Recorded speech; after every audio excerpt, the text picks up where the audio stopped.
Hello friends, स्वागत है आपका अपने यूट्यूब चैनल एडी आते क्लासेज में। फ्रेंड्स, आप सभी का स्वागत है मेरे यूट्यूब चैनल एडी आते क्लासेज में। आप चैनल को सब्सक्राइब ज़रूर करें और सपोर्ट करते रहें। जब तक आप सपोर्ट नहीं करेंगे, चैनल को सब्सक्राइब नहीं करेंगे, तो मेरा चैनल आगे कैसे बढ़ेगा। तो आपका सपोर्ट करना बहुत ज़्यादा वाजिब है, तो आप प्लीज़ मेरा सपोर्ट ज़रूर करें और साथ ही बेल आइकन को अवश्य दबाएं, जिससे कि आपको जैसे ही नया वीडियो अपलोड हो तो नोटिफिकेशन मिल जाए। आप जितना ज़्यादा सपोर्ट करोगे उतने ही अच्छा कंटेंट और उतने ही अच्छे वीडियोज़ मैं बना पाऊँगा और आपके लिए यहाँ पे प्रोवाइड करवा पाऊँगा। तो उम्मीद है कि आप मेरा सपोर्ट ज़रूर करेंगे। आज हम बात करेंगे मंथली करंट अफेयर की जो अपनी नेक्स्ट क्लास है उसके बारे में। आज की जो क्लास है वो रहेगी अपनी जून 2020 के करंट अफेयर के बारे में। जून 2020 टॉप 50 करंट अफेयर्स आज की क्लास का नाम है। तो जून 2020 में जो करंट अफेयर है उनके ऊपर हम आज बात करेंगे। इसमें जितने भी ज़्यादा मोस्ट इम्पोर्टेंट टॉप 50 क्वेश्चन बन रहे थे वो मैं यहाँ पे लेके आया हूँ। उनको अब आज हम देखेंगे, याद करेंगे और उनके बारे में स्टडी करेंगे। टॉपिक टू टॉपिक हम इनको लर्न करेंगे और देखते हैं जून 2020 करंट अफेयर्स। पहला क्वेश्चन है चीन के बारे में। चीन जो कि दुनिया का सबसे ज़्यादा जनसंख्या वाला देश है, उससे रिलेटेड पहला क्वेश्चन है। विश्व की पहली सर्वेक्षण टीम जो इस वर्ष एवरेस्ट पर पहुंची है। एवरेस्ट के बारे में आप सभी को पता ही है कि यह दुनिया की सबसे ऊंची चोटी है। दुनिया की सबसे ऊंची चोटी माउंट एवरेस्ट है, जो कि नेपाल में स्थित है, हिमालय पर्वतमाला में। और यह इसकी ऊंचाई है 8,850 मीटर। इसके बारे में सर्वप्रथम बताने वाले जॉर्ज एवरेस्ट थे, जो कि इंडिया के महान सर्वेक्षक हुए थे 1950 के समथिंग, या जो पहले अंग्रेज़ थे उस समय की बात है। तो जो जॉर्ज माउंट एवरेस्ट थे उन्हीं के नाम पर इस चोटी का नाम रखा गया, क्योंकि उन्होंने ही सबसे पहले इसके बारे में बताया था। तो इसका नाम रखा गया माउंट एवरेस्ट उन्हीं के सम्मान में। और यह विश्व की सबसे ऊंची चोटी है, 8,850 मीटर इसकी ऊंचाई है। तो चीन विश्व की पहली सर्वेक्षण टीम बनी है जो इस बार एवरेस्ट पर पहुंची है। चीन के बारे में मैंने बता ही दिया कि यह सबसे ज़्यादा जनसंख्या वाला दुनिया का देश है, भारत का पड़ोसी देश। और जो कोरोना वायरस चल रहा है वो भी यहीं से फैला गया है। ठीक है, बात करते हैं रोहित शर्मा के बारे में। नेक्स्ट क्वेश्चन है। रोहित शर्मा एक भारतीय ओपनर बल्लेबाज है, बहुत ही ताबड़तोड़ बल्लेबाजी करते हैं और इन्होंने वनडे में 3-3 दोहरे शतक भी मारे हैं। और वनडे वर्ल्ड कप 2019 में इन्होंने लगातार शतक पे शतक मारे थे और सबसे ज़्यादा रन बनाने वाले बल्लेबाज भी यही थे। इन्होंने इस वर्ल्ड कप में रिकॉर्ड 5 शतक लगाए थे, जो कि एक वर्ल्ड कप में सर्वाधिक शतक लगाने का रिकॉर्ड है। इनको बीसीसीआई ने राजीव गांधी खेल रत्न पुरस्कार के लिए नामांकित किया है। बीसीसीआई भारतीय क्रिकेट कंट्रोल बोर्ड है। बीसीसीआई की फुल फॉर्म है board of cricket control of India. ठीक है, तो इसने राजीव गांधी खेल रत्न पुरस्कार 2020 के लिए रोहित शर्मा का नाम नामांकित किया है। ठीक है, बात करते हैं रानी रामपाल के बारे में। यह एक महिला हॉकी प्लेयर है, इंडिया की, काफ़ी फेमस है, अच्छे अच्छे रिकॉर्ड भी कायम किए हैं। इनको हॉकी इंडिया ने राजीव गांधी खेल रत्न पुरस्कार के लिए नामांकित किया है। जो हॉकी इंडिया बोर्ड है इंडिया का, उसने भी अपने क्षेत्र से या जो अपना खेल का डिपार्टमेंट है उससे एक खिलाड़ी का नाम राजीव गांधी खेल रत्न पुरस्कार 2020 के लिए नामांकित किया है, जिनका नाम है रानी रामपाल। ठीक है, अब आगे नेक्स्ट बात करते हैं। नेक्स्ट क्वेश्चन है यस बैंक के बारे में। यस बैंक ने डिश टीवी की 24.19% की हिस्सेदारी खरीदी है। डिश टीवी में यस बैंक ने अब अपनी हिस्सेदारी खरीद ली है, उसमें निवेश किया है और निवेश है उसका 24.19%। ठीक है, बात करते हैं स्पेस एक्स कंपनी के बारे में। यह एक कंपनी है जो कि अंतर्राष्ट्रीय अंतरिक्ष केंद्र में इंसानों को भेजा है। स्पेस एक्स कंपनी ने 2 इंसानों को अंतर्राष्ट्रीय अंतरिक्ष केंद्र में भेजा है। यह पहली प्राइवेट कंपनी बनी है जो अंतरिक्ष में इंसानों को भेज पाई है। बात करते हैं 6th क्वेश्चन के बारे में, आरबीआई के बारे में। आरबीआई की फुल फॉर्म है रिजर्व बैंक ऑफ इंडिया, जिसने बीओआई बैंक पर 5 करोड़ रुपए का जुर्माना लगाया है। बैंक ऑफ इंडिया जो बीओआई बैंक है उस पर 5 करोड़ रुपए का जुर्माना लगाया है आरबीआई ने, जिसकी फुल फॉर्म मैंने बताई थी, रिजर्व बैंक ऑफ इंडिया, भारतीय रिजर्व बैंक। बात करते हैं एफडीआई के बारे में। Forest direct investment, FDI short में बोलते हैं उसको।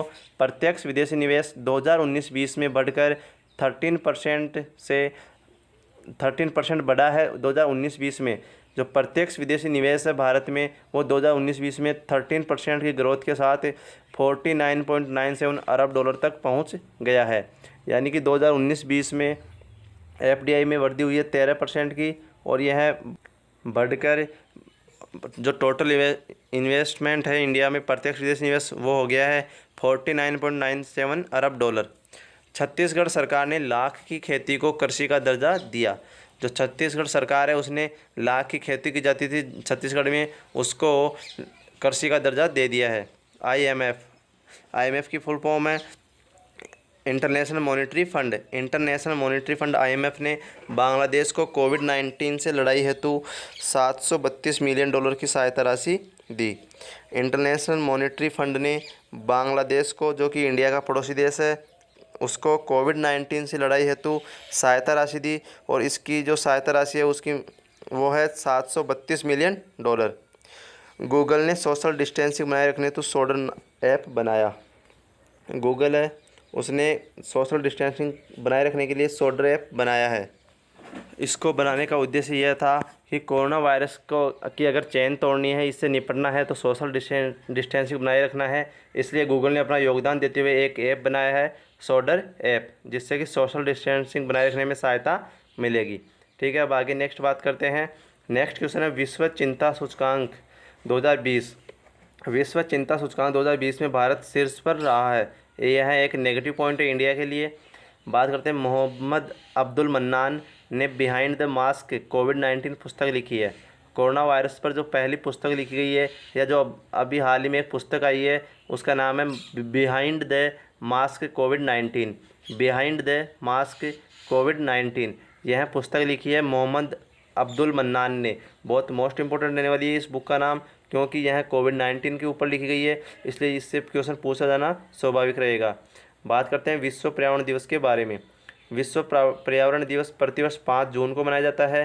तो इस बार भी 5 जून को मनाया गया, और इसकी थीम रखी गई थी जो कि इम्पोर्टेंट रहती है हर एग्ज़ाम के लिए, वो है बायोडाइवर्सिटी। इस बार विश्व पर्यावरण दिवस 2020 की थीम थी बायोडाइवर्सिटी, जैव विविधता। किरण मजूमदार शो को Ernst and young world entrepreneur of the year 2020 का अवार्ड मिला। किरण मजूमदार शो एक भारतीय है, इनको Ernst and young world entrepreneur of the year 2020 का अवार्ड दिया गया है। WHO ने भारत के सीड्स नामक एनजीओ को विश्व तंबाकू निषेध दिवस पुरस्कार 2020 से सम्मानित किया। WHO की फुल फॉर्म है वर्ल्ड हेल्थ ऑर्गेनाइजेशन। इसने भारत का जो सीड्स नामक एक एनजीओ है उसको 2020 का विश्व तंबाकू निषेध दिवस पुरस्कार दिया है। सीड्स नामक जो एनजीओ है वह अच्छा काम कर रहा है तंबाकू निषेध के ऊपर, इस कारण इसको WHO ने 2020 का तंबाकू निषेध दिवस पुरस्कार दिया है। ठीक है, अब आगे नेक्स्ट बात करते हैं। नेक्स्ट है एडिडास कंपनी के बारे में। एडिडास कंपनी ने भारत में जो अपना ब्रांड एम्बेसडर बनाया है उनका नाम है मानुषी छिल्लर, जो कि 2017 में विश्व सुंदरी बनी थी। ठीक है, तो इनको मानुषी छिल्लर को ब्रांड एम्बेसडर बनाया है एडिडास कंपनी ने। अरुणाचल सरकार ने थैंक्स मॉम नामक वृक्षारोपण अभियान चलाया। जो अरुणाचल सरकार है अरुणाचल प्रदेश में, उसने एक वृक्षारोपण अभियान चलाया था जिसका नाम रखा गया थैंक्स मॉम ना। ठीक है, तो आपसे एग्जाम में पूछा जाएगा कि थैंक्स मॉम किसका नाम है, तो एक वृक्षारोपण अभियान का कहाँ पर चलाया गया, तो अरुणाचल प्रदेश में चलाया गया। या थैंक्स मॉम नामक अभियान का संबंध है तो वृक्षारोपण अभियान से है, जो कि अरुणाचल प्रदेश में चलाया गया। बिहार की मधु माधवी को इंग्लैंड का जेम्स वॉट 2020 पुरस्कार मिला। बिहार की मधु माधवी है, उनको इंग्लैंड का जेम्स वॉट 2020 पुरस्कार दिया गया है। 19वां क्वेश्चन है गैरसैंण आधिकारिक तौर पर उत्तराखंड की ग्रीष्मकालीन राजधानी बनी। उत्तराखंड जो राज्य है वहाँ पर गैरसैंण नामक एक स्थान है, उसको ग्रीष्मकालीन राजधानी बनाया गया है, जिसकी घोषणा पहले काफ़ी समय पहले हो चुकी थी, लेकिन कोरोना वायरस के में लॉकडाउन के कारण उस टाइम तो इसको बनाया नहीं गया था। लेकिन अब इसको आधिकारिक तौर पर उत्तराखंड की ग्रीष्मकालीन राजधानी घोषित कर दिया गया है। तो आपसे एग्जाम में सीधा क्वेश्चन किया जाएगा कि उत्तराखंड की ग्रीष्मकालीन राजधानी कौन बनी है, तो आपका आंसर होगा गैरसैंण। ये बहुत इंपॉर्टेंट क्वेश्चन रहने वाला है आने वाले एग्जाम्स के लिए। न्यूजीलैंड कोरोना मुक्त घोषित। न्यूजीलैंड देश कोरोना मुक्त घोषित कर दिया गया है। अब वहाँ पर एक भी पॉजिटिव केस नहीं है। वो पूरी तरह कोरोना से निपट चुका है और अपनी जो पहले वाली स्थिति उसमें आ चुका है। भारत में एशियाई शेरों की आबादी 29% बढ़कर 523 से 674 हुई। इस एक ही लाइन में मैंने 3 क्वेश्चन डाले हैं कि भारतीय शेयरों में की आबादी कितनी परसेंट बढ़ी, तो 29%। भारत में एशियाई शेयरों की संख्या कितनी बढ़ी है, तो 29% बढ़ी है। पहले कितनी थी 523, अब कितनी हो गई 674 हो गई है। ठीक है, मोस्ट इम्पोर्टेंट क्वेश्चन आपको ध्यान में रखना है। बात करते हैं भारत में बाँस पर लगने वाला टैक्स 10% बढ़ाकर 25% किया गया। भारत में पहले बाँस पर जो टैक्स लगाया जाता था वो 10% था, अब इसको बढ़ाकर 25% कर दिया गया है। तो पहले कितना लगता था 10%, अब कितना कर दिया 25%। 10% बढ़ाकर 25% किया है, तो पहले 15% लगता था। ठीक है, तो यहाँ तक आपको ध्यान में रखना है, मोस्ट इम्पोर्टेंट है। सभी क्वेश्चन आपके एग्जाम्स के पॉइंट ऑफ व्यू से इंपॉर्टेंट रहने वाले हैं और हम जोन के जितने भी क्वेश्चन हैं उन पे बात कर रहे हैं। नेक्स्ट है 23वां क्वेश्चन है, BS6 वाहनों पर हरे रंग की प्लेट लगाना अनिवार्य किया गया। जो BS6 वाहन आ रहे हैं, नए वाहन जो कि BS6 मानक पर आधारित होंगे, उनके लिए हरे रंग की प्लेट लगाना अनिवार्य कर दिया गया है, जिससे कि उनकी पहचान रहेगी कि यह BS6 है और BS4 नहीं है। इन दोनों में डिफरेंस करने के लिए उनके ऊपर हरे रंग की प्लेट लगाना अनिवार्य कर दिया गया है। 24वां क्वेश्चन है, कर्नाटक सरकार ने ऑनलाइन कक्षाओं पर रोक लगाई। जो कर्नाटक सरकार है उसने ऑनलाइन कक्षाओं पर रोक लगाई है। कोरोना वायरस के कारण स्कूलों में जो पढ़ाई ऑनलाइन कक्षाओं लगाई जाएगी पढ़ाई के लिए, सभी जगह यही चर्चा चल रही है कि अब ऑनलाइन कर दी जाए क्लासें। लेकिन कर्नाटक सरकार ने इसके कुछ डिसएडवांटेज बताए हैं, जिसके कारण कि बच्चों के ग्रोथ या फिर उनके मानसिक विकास पर काफ़ी प्रभाव पड़ेगा। इससे निपटने के लिए उन्होंने ऑनलाइन कक्षा लगाने पर रोक लगा दी है। बच्चों जब पूरे दिन भर ये ऑनलाइन क्लास लेंगे तो उनके मानसिक तौर पर भी उन पर तनाव बढ़ेगा, साथ ही वो जो उनकी आंखें हैं उन पे भी काफ़ी नेगेटिव इफ़ेक्ट्स हो सकते हैं। इस कारण कर्नाटक सरकार ने ऑनलाइन कक्षा लगाने पर रोक लगा दी है। 25वां क्वेश्चन है, ITBP ने कोरोना वॉरियर्स को समर्पित रख हौसला हिम्मत ना हार गीत जारी किया। जो ITBP फोर्स है उसने कोरोना वॉरियर्स को सम्मानित करने या उनकी जो कार्य कर रहे हैं उनको समर्पित करते हुए एक गीत जारी किया है, जिसका नाम रखा है रख हौसला हिम्मत ना हार। बहुत ही मोस्ट इम्पोर्टेंट रहने वाला है ये क्वेश्चन, ध्यान रखना। बात करते हैं अटॉर्नी जनरल के वेणुगोपाल को 1 साल का सेवा विस्तार दिया गया है। भारत के अटॉर्नी जनरल के वेणुगोपाल का कार्यकाल समाप्त होने वाला था, लेकिन उनको 1 साल का सेवा विस्तार दे दिया गया है। अब वो 2021 तक अपने पद पर बने रहेंगे और कार्य करते रहेंगे। यह विस्तार उन्हें कोरोना वायरस के कारण दिया गया है। DRDO defence and research development organisation है इसकी फुल फॉर्म। उसने सुरक्षा बलों की वर्दी को सैनिटाइज करने हेतु एक मशीन बनाई है जिसका नाम है जर्मी क्लीन। सुरक्षा बलों की वर्दी जो कि वो कार्य करते हैं तो उसको सैनिटाइज करने हेतु, क्योंकि कोरोना वायरस फैलने की संभावना रहती है, वो बाहर अपनी सुरक्षा दे रहे होते हैं। इससे निपटने के लिए उनकी जो वर्दी है उसको सैनिटाइज करने हेतु एक जो मशीन बनाई है DRDO ने, उसका नाम है जर्मी क्लीन नामक मशीन बनाई है। पाकिस्तान के पूर्व क्रिकेटर शाहिद आफरीदी को कोरोना हो गया है। वो कोरोना पॉजिटिव पाया गया है, उनका टेस्ट किया गया था जिसमें उनकी रिपोर्ट पॉजिटिव आई है। DK जैन BCCI लोकपाल जिनका कार्यकाल 1 साल के लिए बढ़ाया गया है। BCCI के लोकपाल है जिनका कार्यकाल 1 साल के लिए बढ़ा दिया गया है। इनका कार्यकाल भी कोरोना वायरस के इफ़ेक्ट के कारण ही बढ़ाया गया है, क्योंकि अभी हर जगह लॉकडाउन चल रहा था। साथ ही अब इससे निपटने में टाइम और लग रहा है, क्योंकि इसका काफ़ी सारे केसेज इंडिया में आ रहे हैं, ये काफ़ी ज़्यादा में फैल चुका है। इससे निपटने के लिए भी थोड़ा टाइम लगेगा। इसी को ध्यान में रखते हुए BCCI ने जो अपना लोकपाल है उसका कार्यकाल 1 साल के लिए बढ़ा दिया है, और भारत के अटॉर्नी जनरल के वेणुगोपाल का कार्यकाल भी 1 साल के लिए बढ़ाया गया था।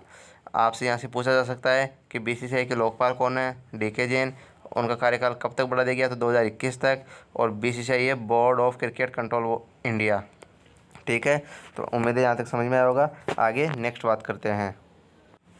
नेक्स्ट है, कर्नाटक में 18 जून को मास्क डे के रूप में मनाया गया है। कर्नाटक सरकार ने 18 जून को मास्क डे के रूप में घोषित कर दिया है, और उन्होंने पहला मास्क डे के रूप में मना भी लिया है 18 जून 2020 को। अब वहाँ पे प्रतिवर्ष मास्क डे मनाया जाएगा 18 जून को। सौर ऊर्जा के क्षेत्र में अब तक का सबसे बड़ा order Adani green energy limited company को मिला। जो भारत की कंपनी है Adani green energy limited company, उसको सौर ऊर्जा के क्षेत्र का अब तक का सबसे बड़ा ऑर्डर मिला है। ठीक है, बात करते हैं नेपाल की संसद ने भारत के उत्तराखंड के पिथौरागढ़ जिले में भारत के क्षेत्रफल पर अपना दावा बताने वाला नक्शा मंजूर किया है।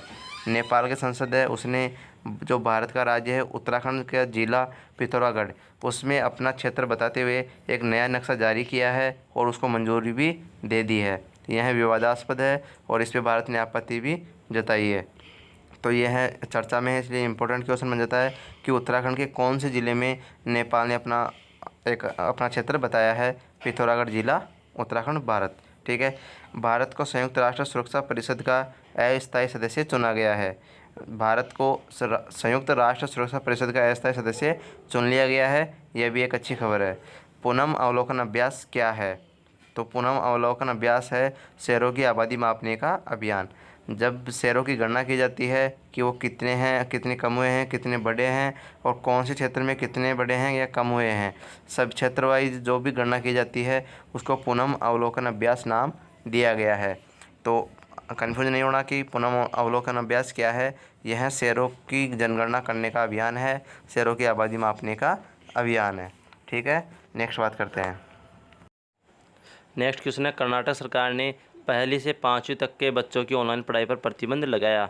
तो मैं पहले बता चुका, कर्नाटक सरकार ने पहली से 5वीं तक के बच्चों की जो भी ऑनलाइन पढ़ाई है उन पर प्रतिबंध लगा दिया है। उनका मानना है कि इससे बच्चों पे काफ़ी सारे नेगेटिव इफ़ेक्ट्स पड़ते हैं, जिससे कि उनका मानसिक विकास रुक जाता है। तो उन बच्चों की ग्रोथ पे कोई इफ़ेक्ट ना पड़े, इससे निपटने के लिए कर्नाटक सरकार ने पहली से 5वीं तक के बच्चों की ऑनलाइन पढ़ाई पर प्रतिबंध लगा दिया है। 6ठी क्लास से लेके आगे वो पढ़ा सकते हैं ऑनलाइन। ठीक है, अंतर्राष्ट्रीय योग दिवस 21 जून को मनाया जाता है, आप सभी को पता ही है प्रतिवर्ष। इस बार भी 21 जून को ही मनाया गया है। 93rd ऑस्कर समारोह को कोविड-19 के कारण 2 माह के लिए स्थगित किया गया है।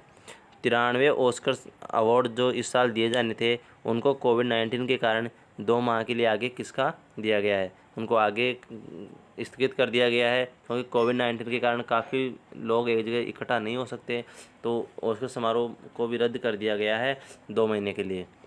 झारखंड सरकार ने शहरी गरीबों हेतु मनरेगा की शुरुआत की है। शहरी जो लोग होते हैं जो कि निचले तबके से आते हैं, जो कि गरीब लोग हैं, उनके लिए मनरेगा की शुरुआत करने वाली पहली सरकार है झारखंड सरकार। शहरी क्षेत्र में भी अब जो गरीबी रेखा से नीचे जीवन यापन करने वाले लोग हैं उनको मनरेगा में रोज़गार दिया जाएगा। ठीक है, मूडीज रिपोर्ट आई है 2020 की, जिसके अकॉर्डिंग भारत की जीडीपी ग्रोथ रेट 2020 में 3.1% रहेगी।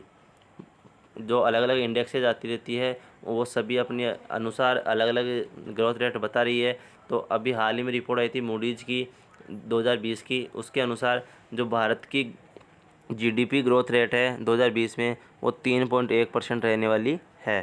ठीक है, बात करते हैं, स्पेन ने विदेशी पर्यटकों के आने पर लगा प्रतिबंध हटाया। स्पेन देश ने कोविड-19 के कारण जितने भी विदेशी पर्यटक जो वहाँ पर घूमने के लिए आते थे उन सभी पर प्रतिबंध लगा दिया था। अब वहाँ पे यह प्रतिबंध हटा दिया गया है। अब जो भी विदेशी पर्यटक स्पेन में घूमना चाहते हैं वो जा सकते हैं और वहाँ पे जो भी नियम है सोशल डिस्टेंसिंग वगैरह के जो स्पेन सरकार ने बनाए हैं उनको फॉलो करते हुए स्पेन का भ्रमण कर सकते हैं, वहाँ पे घूमकर आ सकते हैं।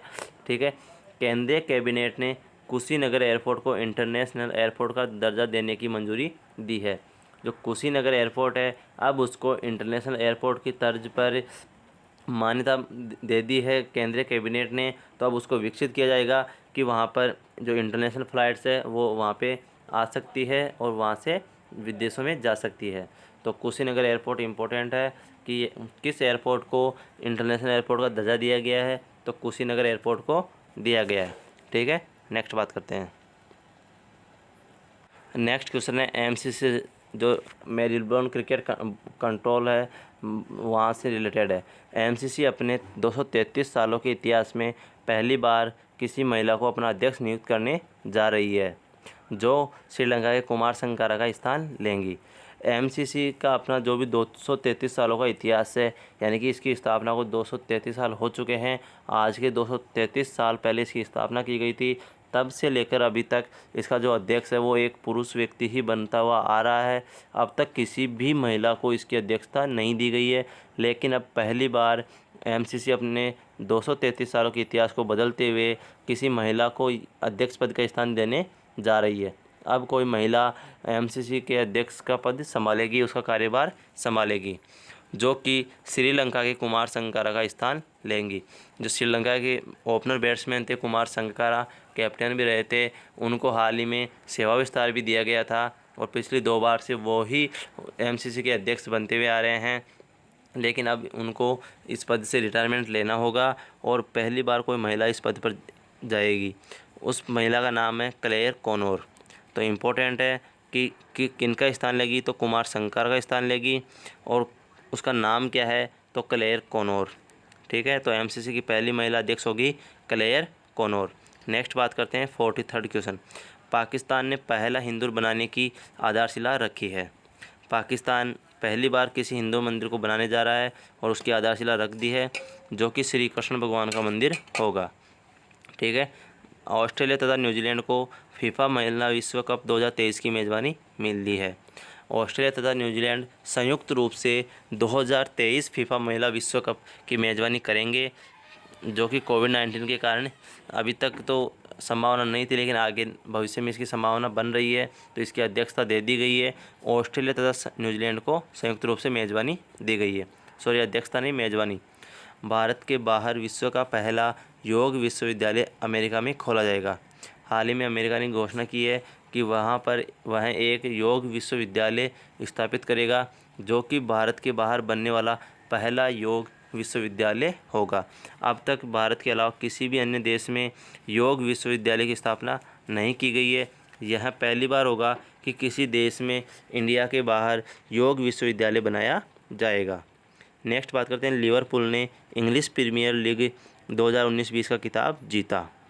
जो इंग्लिश प्रीमियर लीग होती है, फुटबॉल की एक लीग है, वो हर साल आयोजित की जाती है। इस बार जो 2019-20 का सीज़न था, उसका जो विजेता है वो है लिवरपूल। लिवरपूल एक टीम है, उसने इंग्लिश प्रीमियर लीग 2019-20 का खिताब जीत लिया है। ठीक है, नेक्स्ट बात करते हैं। नेक्स्ट क्वेश्चन है 47वां। ईरान मार्च 2021 तक हिंद महासागर में अपना स्थायी सैन्य अड्डा स्थापित करेगा। ईरान देश ने मार्च 2021 तक जो हिंद महासागर है उसमें अपना स्थायी सैन्य अड्डा स्थापित करने की घोषणा कर दी है कि वह 2021 तक किसी भी हालत में अपना स्थायी सैन्य अड्डा स्थापित करने का प्रयास करेगा। हाल ही में आई एक रिपोर्ट के अनुसार स्विस बैंकों में सर्वाधिक जमाकर्ता देश ब्रिटेन है। हाल ही में एक रिपोर्ट आई थी जो कि काफ़ी एनालिसिस की गई थी, काफ़ी सारे जो मापदंड थे, आंकड़े थे, उनका एनालिसिस करने के बाद जारी की गई थी। उसके अकॉर्डिंग जो स्विस बैंक है, जिनमें कि पूरी दुनिया से जो भी व्यक्ति है वो अपना कालाधन छिपाते हैं, क्योंकि जो सबसे ज़्यादा हाई सिक्योरिटी बैंक है वो स्विस बैंक ही है, तो उसमें अपना कालाधन छिपाते हैं। तो वहाँ पर जो सबसे ज़्यादा कालाधन एक तरह से जमा है, उसका सर्वाधिक जमा करता देश ब्रिटेन है। वहाँ के लोगों द्वारा सबसे ज़्यादा दुनिया में पैसा जमा किया जाता है। ठीक है, अमर्त्य सेन के बारे में बात करते हैं। अमर्त्य सेन को जर्मन बुक ट्रेड का शांति पुरस्कार मिला है। इनको नोबेल पुरस्कार भी मिला हुआ है अर्थशास्त्र का 1998 में। तो इनको अमर्त्य सेन को जर्मन बुक ट्रेड का शांति पुरस्कार मिला है। राजस्थान में गरीबों के लिए इंदिरा रसोई योजना लॉन्च की गई। राजस्थान में जो गहलोत सरकार है कांग्रेस की, उसने राजस्थानी गरीब लोगों के लिए एक योजना लॉन्च की है, जिसका नाम रखा है पूर्व प्रधानमंत्री इंदिरा गांधी के नाम पर इंदिरा रसोई योजना। क्या नाम रखा गया है? इंदिरा रसोई योजना। ठीक है, तो जो भी जून 2020 से इम्पोर्टेंट क्वेश्चन रहने वाले थे, टॉप 50 क्वेश्चंस तो काफ़ी है, लेकिन जो टॉप 50 क्वेश्चंस थे उनको मैंने अपनी इस वीडियो में डाला है और इस पे वीडियो बना दिया है। उम्मीद है आपको यहाँ तक समझ में आया होगा। सभी क्वेश्चंस एग्ज़ाम्स के पॉइंट ऑफ व्यू से काफ़ी इम्पोर्टेंट है और इसमें से काफ़ी सारे एग्ज़ाम्स में क्वेश्चंस पुटअप किए जाएंगे, तो आप इनको अच्छे से याद कीजिए, पढ़िए और नोट्स बनाइए। ठीक है, नोट्स बनाने से ये फ़ायदा होगा कि दोबारा भी आप पढ़ सकते हैं, चाहे आपके पास डेटा हो या ना हो, मोबाइल हो या ना हो। लेकिन जब आप इनको नोट्स नहीं बनाओगे तो फिर आपके पास मोबाइल भी होना ज़रूरी है, और मोबाइल में इतना ज़्यादा टाइम कोई देता भी नहीं है। तो इससे अच्छा है कि हम खुद ही नोट्स बनाएं और उनको बाद में रीड करें। मैं भी ऐसा ही करता हूँ, सभी ऐसे पढ़ते हैं, तो आप भी ऐसे ही पढ़िए। और चैनल को लाइक कीजिए, शेयर कीजिए, सब्सक्राइब ज़रूर करिए, अपने फ्रेंड्स को बताते रहिए। टेलीग्राम पे भी आप मुझे ज्वाइन कर सकते हैं, उसका लिंक भी डिस्क्रिप्शन में दिया हुआ होता है। मेरा व्हाट्सएप ग्रुप ज्वाइन कर सकते हैं, वहाँ पे भी डिस्क्रिप्शन में लिंक दिया हुआ है। और मेरे प्रीवियस वीडियोज़ के भी मेरे डिस्क्रिप्शन में लिंक दिए हुए हैं। साथ ही प्रीवियस वीडियोज़ में जो जितने भी मैंने डाले हैं, चाहे वो जीके से रिलेटेड हो, साइंस से रिलेटेड हो, या करंट अफेयर से रिलेटेड हो, उन सभी की प्ले लिस्ट बनाई गई है, आप वहाँ से स्टडी कर सकते हैं। और एक अलग से प्ले लिस्ट बनाई हुई है ट्रिकी साइंस वीडियो के नाम से, तो वहाँ पे केवल उसमें आपको जितनी भी ट्रिक्स है साइंस की वो मिल जाएगी, तो आप उसको वहाँ से रीड कर सकते हैं। ठीक है, आसानी से। और जो जितनी भी ट्रिक्स बनाई गई है वो काफ़ी मज़ेदार है, एक बार में आपको याद हो जाएगी, तो आप वहाँ से पढ़ सकते हैं। ठीक है फ्रेंड्स, आज के लिए इतना ही।